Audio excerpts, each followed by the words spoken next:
Welcome to the captivating world of the Old West, where legends are made, stories of lawmen and outlaws intertwine. In this video, we dive into the compelling story of Bob Olinger, the ruthless lawman of the Old West. Best known as the last victim of the infamous Billy the Kid and a participant in the Lincoln County War. Remember to hit the like button because it helps us a lot.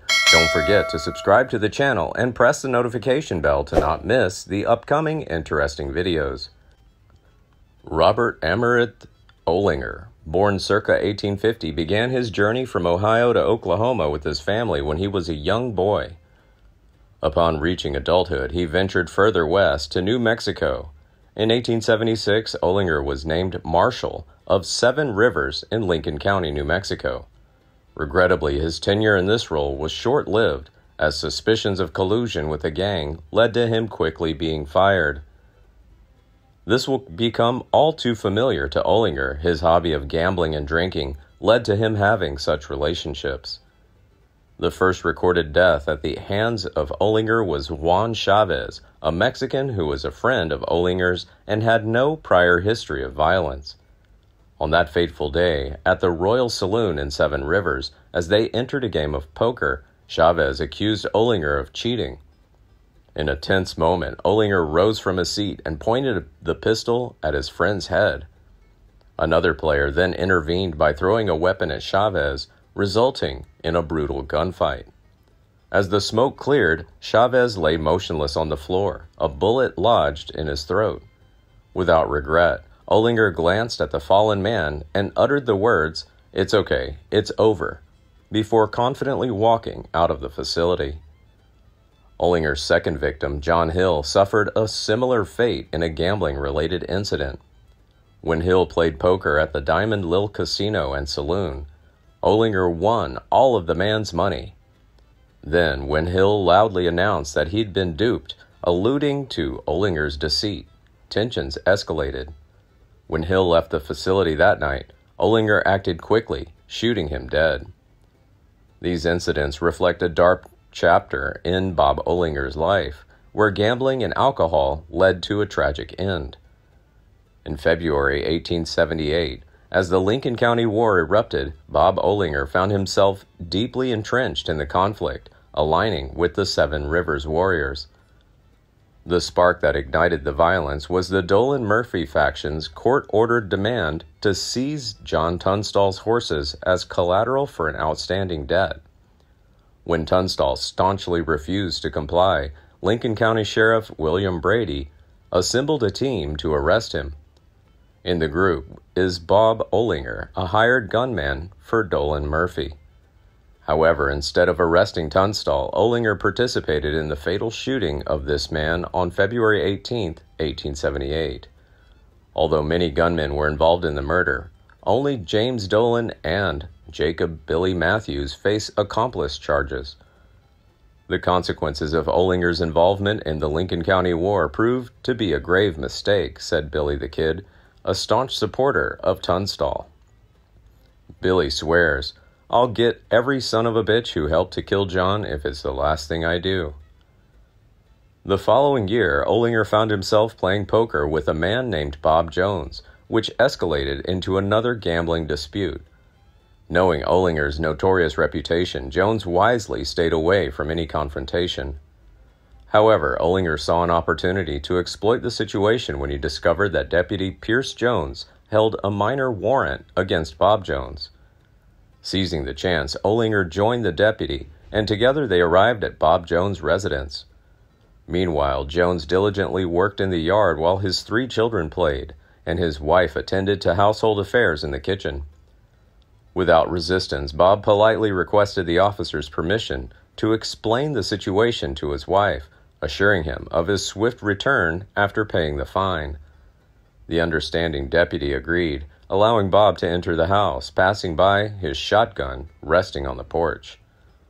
Although Bob Jones had no intention of reaching for the gun, Olinger ruthlessly pulled out his pistol and fired 3 times into Bob's back. As Bob writhed in pain and Deputy Pierce Jones was shocked, Olinger expressed his smug belief that he could somehow justify this blatant act of murder. Responding quickly, Deputy Jones charged Olinger, prompting Lincoln County authorities to issue an arrest warrant. Sheriff George Kimball arrested Olinger and brought him to Lincoln for trial in October 1879. However, to the disappointment of many, the case was dismissed without going to court for unknown reasons. Coincidentally, in the same month, Pat Garrett assumed the role of sheriff of Lincoln County.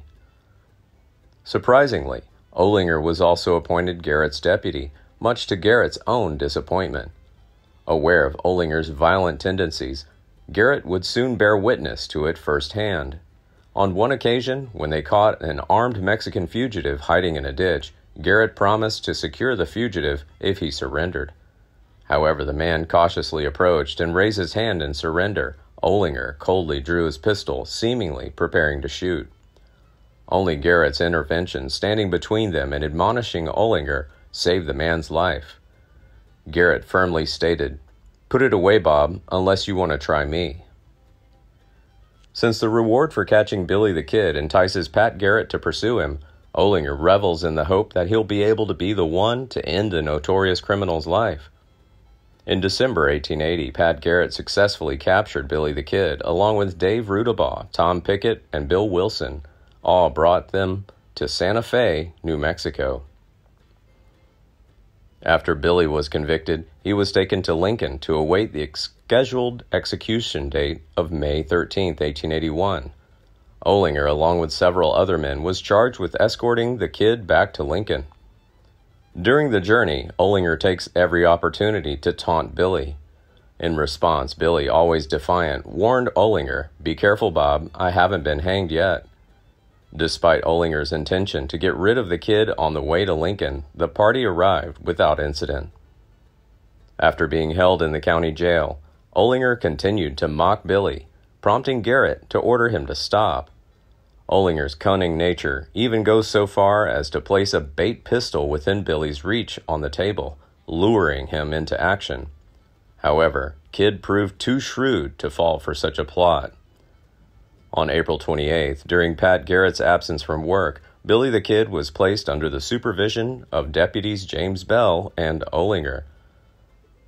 While Olinger escorted several other prisoners to the nearby Worthy Hotel for their daily meals, Bell stayed with Kid in their room.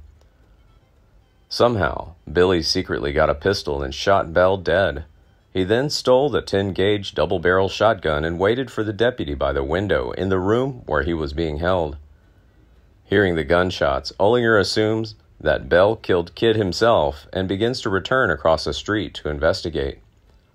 Startled, he heard the prisoner say, "Hello, Bob." Looking up, Olinger faced Billy the Kid, armed and ready. That fateful moment became the last sight Olinger saw as Billy quickly shot, instantly ending Olinger's life.